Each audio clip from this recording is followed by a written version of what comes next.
ओम श्री गुरुवे नमः। ओम शांति ही शांति ही शांति ही। प्रणाम भगवान। भगवान अभी हमारा सत्संग मुंडक सुधा मुंडक उपनिषद प्रवचन श्री स्वामी अखंडानंद सरस्वती जी महाराज द्वारा विरचित प्रवचन नंबर 21 मंत्र नंबर 7 आत्मा का अप्रोक्ष अनुभव एपिसोड नंबर 4 लेते हैं। भगवान स्वामी जी बताते हैं कि तद विज्ञानेन परिपश्यन्ति धीरा तद आत्म तत्वम विज्ञानेन विशिष्टेन। यह आत्म तत्व दिखाई पड़ता है, इसका अनुभव होता है, साक्षात्कार होता है। कैसे कि शास्त्राचार्यो उपदेश जनितेन ज्ञानेन शम दम ध्यान सर्व त्याग वैराग्य अद्यभूतेन परिपश्यन्ति सर्वतः पूर्ण पश्यन्तु उपलब्धते धीरा विवेकिन। यह एक विशिष्ट विज्ञान है जो एकेंद्रीय नहीं है। जैसे डॉक्टर लोग 100 रोगी मारकर यह परीक्षा करें, 100 मेंढक चीर कर यह परीक्षा करें कि यह दवा किसके ऊपर लगती है, यह औषधि क्या है, यह नस क्या है, यह नाड़ी क्या है। इंद्रियों के द्वारा जिस ज्ञान की प्राप्ति होती है वह आत्मा के बारे में नहीं होता, वह अनात्मा के बारे में होता है। वह दृष्टा के बारे में नहीं होता, दृश्य के बारे में होता है। यह हमारा जो अध्यात्म विज्ञान है यह दृष्टि विज्ञान है, इसका नाम दृश्य विज्ञान नहीं है। तुम यंत्रों के द्वारा, दूरबीन खुर्दबीन के द्वारा, रसायनशाला में प्रयोग के द्वारा दृश्य की जांच करते रहो, वह दृष्टा की जांच नहीं है। इसलिए शास्त्र और आचार्यों के उपदेश से सम दम ध्यान सर्व त्याग वैराग्य की संपत्ति से विवेकी पुरुष इसको देखते हैं कि यह अखंड है, इसके सिवाय दूसरी कोई वस्तु नहीं है, यह परमात्मा है। आनंद रूपम मृतम यादि भाति। अरे यह अनात्मा का स्वरूप क्या है भाई? आनंद रूपम मृतम यादि भाति। संपूर्ण अनर्थ। अनर्थ क्या है? ये जो पाप होते हैं ये अनर्थ हैं, जो दूसरों को हम नुकसान पहुंचाना चाहते हैं। दूसरे का जब जेब काटना चाहते हैं, अरे बाबा जेब कतरे रेलवे स्टेशन और बाजार में नहीं होते। जो अन्याय से दूसरे के धन को चाहता है उसी का नाम जेब कतरा है। जेब कतरा कौन होता है? जो अन्याय से दूसरे की संपत्ति चाहता है। यह अनर्थ है। अनर्थ क्यों है? आज तुम दूसरे का जेब काट रहे हो, कल तुम्हारा कोई जेब काट लेगा। यह बिल्कुल पक्की बात है, क्योंकि जो तुम्हारा मैं है वही उसका मैं है। मैं तो दो है नहीं। तुम दूसरे के लिए जो करोगे वह तुम्हारे लिए जरूर हो जाएगा। तो यही अनर्थ है।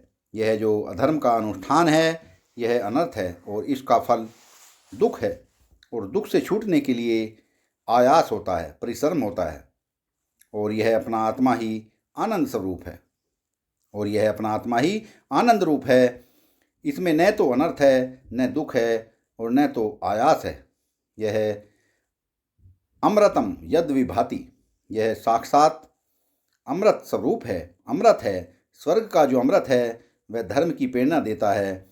वह तो ऐसा ही है जैसे कोई बच्चे से कहता है कि बेटा स्कूल में चलो। क्यों? कि वहाँ आज संतरे का शरबत मिलेगा पीने के लिए। क्या बढ़िया! रंग उसका कैसा है, स्वाद कैसा है? बेटे ने कहा कि अच्छा वहाँ शरबत मिलेगा पीने के लिए, तो चलते हैं। अब वे बच्चे को ले गए स्कूल में। एक दिन शरबत पिलाया और उसको आदत पड़ गई स्कूल जाने की। तो वहाँ अक्षर भी सीखने लगा, विद्या भी सीखने लगा। लेकिन स्कूल जाने का मतलब शरबत पीना तो नहीं है। स्कूल जाने का मतलब तो वहाँ विद्या सीखना है। इसी प्रकार स्वर्ग में जाकर के अमृत मिलेगा पीने को। यह जो शास्त्र में वर्णन किया गया है उसका अर्थ यह नहीं है कि आपकी जीभ पर पानी आवे कि स्वर्ग में चलकर अमृत पीवें। उसका मतलब स्वर्ग में जाकर अमृत पीना नहीं है। उसका मतलब है कि आप देह नहीं हैं, देह से परे हैं। कर्म का फल होता है और आप देह से परे हैं, तो देह अतिरिक्त आत्मा के ज्ञान में मददगार होने से स्वर्ग और अमृत का वर्णन किया जाता है। वह कोई वस्तु तत्व है, इसलिए नहीं किया जाता। तो वह हृदय में बैठा हुआ जो परमात्मा है, यही असल में विज्ञान हो जाने पर धीर पुरुष देखते हैं कि अखंड है, अनंत है, अद्य है, आनंद रूप है और वस्तुतः अमृत है। एक बात बताओ साधो, तुम मरते नहीं, पलटो करो विचार। हे पलटू, विचार करो। क्या विचार करें? कि अच्छा कोई बतावे, हमने अपनी मौत देखी है। दर्शन शास्त्र में ऐसे एक आदमी के व्यक्तिगत अनुभव की कोई कीमत नहीं है। एक व्यक्ति मरा कि जिंदा हुआ, उसकी कोई कीमत परमात्मा के अंदर नहीं है। सिद्धांत की दृष्टि से तो वस्तु को तोला जाता है। वे बोले, अच्छा कोई सृष्टि में ऐसा है जिसको यह अनुभव हो कि मैं मर गया? बोले, महाराज धनियों का तो पैसा चला जाए तो बोलते हैं मैं मर गया, और सास अगर नाराज हो जाए तो बहू कहती कि मैं मर गई, और पति विलायत चला जाए तो बोली हाय री, मैं तो अकेली मर गई। अब ऐसी मौत तो आप लोगों ने हजारों बार देखी होगी जिंदगी में। ऐसा कौन है जिसने नहीं देखी होगी? और 1000 बार देखकर भी आप सब जिंदा ही हैं, कोई मरा नहीं है। ऐसी मौत तो रोज रोज देखते हैं। ये प्रेमी लोग दिन में 17 दफे मरते हैं। मार डाला रे। आप जानते हैं, कोई आंख से मरता है, कोई दिल से मरता है, कोई आवाज़ सुनकर मरता है, कोई शक्ल देखकर मरता है। तो ये पट्ठे जो मरने वाले हैं, ये सच्चे मरने वाले नहीं हैं, ये तो ढोंगी हैं, मौत के ढोंगी भला। अच्छा कोई कहे कि मैं मर गया, एक आदमी कहे ना भाई दुनिया में कोई ऐसा होगा जो मरा होगा? हमने देखा दादा मेरे परदादा मेरे, दादा मरे परदादा मरे, कि उनको मरते नहीं देखा। तुमने उनके शरीर को जाते देखा? उनके आत्मा को तुमने देखा ही नहीं, उनके मैं को तो तुमने देखा ही नहीं। अच्छा बोले कि भाई शायद कभी हमारा मृत्यु का अनुभव हुआ हो, कि हुआ हो तो तुम आज जिंदा हो, पहले मर गए होते तो आज कैसे होते? आज होना इस बात का प्रमाण है कि तुम कभी मरे नहीं हो। बोले, अच्छा भाई अब तक मरे नहीं, मरे तो आगे मर जाएंगे। बोले, तुम मरोगे तो तुमको अनुभव होगा कि मैं मर गया, या मैं मर रहा हूँ कि अनुभव नहीं होगा? यदि मैं मर गया यह अनुभव होगा ही नहीं, तो तब तो अनुभव की प्रणाली में मृत्यु शब्द निरर्थक है, क्योंकि मैं मर गया यह अनुभव कभी किसी को हो ही नहीं सकता। क्योंकि जिसको यह अनुभव हुआ कि मैं मर गया वह जिंदा है, वह तो मौत से न्यारा है। तो यह आत्मा का जो स्वरूप है यह कैसा है कि आनंद रूपम मृतम यद विभाति। यह आनंद स्वरूप है, यह अमृत स्वरूप है, और यादि भाति का अर्थ है कि बिल्कुल भान हो रहा है, भान स्वरूप है। अब देखो इसमें क्या है कि विभाति तो ज्ञान है, चेतन चित्त, और अमृतम सत है और आनंद रूपम प्रिय है। इसका अभिप्राय यह है कि तुम अमृत अविनाशी हो और तुम आनंद परम प्रिय हो, और विभाति माने तुम भान स्वरूप हो। अस्ति भाति प्रिय रूपम तुम हो, और यह नाम रूपात्मक प्रपंच तुम्हारे स्वरूप में नहीं है।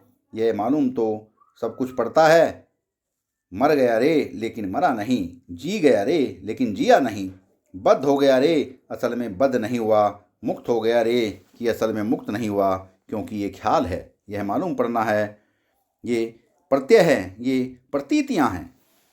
प्रतीति माने प्रत्याघात ही होता है। ज्ञान के प्रत्याघात को प्रतीति बोलते हैं। यह प्रीति और अयन, यह इणगतो धातु से अय बना लो तो भी, अयगतो धातु से अय बना तो भी यह अय का प्रतीप है, माने ज्ञान की उलटवासी है। सुनी होगी आपने कबीर की उलटवासी, नाव में नदी डूब गई, यह क्या है? बोले, यह संसार जो दिखाई पड़ता है यह प्रत्यय है, माने ज्ञान की उलटवासी है। यह हम आँख कान नाक से अपने ज्ञान को भेजते हैं, और यह उल्टा लौटाकर कुछ न कुछ अपने को धोखा दे देता है कि कुछ का कुछ बतला देता है। तो यह संपूर्ण प्रत्ययों में जो प्रत्यय का साक्षी है, प्रत्यय का अधिष्ठान है, वही प्रिय है, वही अमृत है, और वही भान स्वरूप है।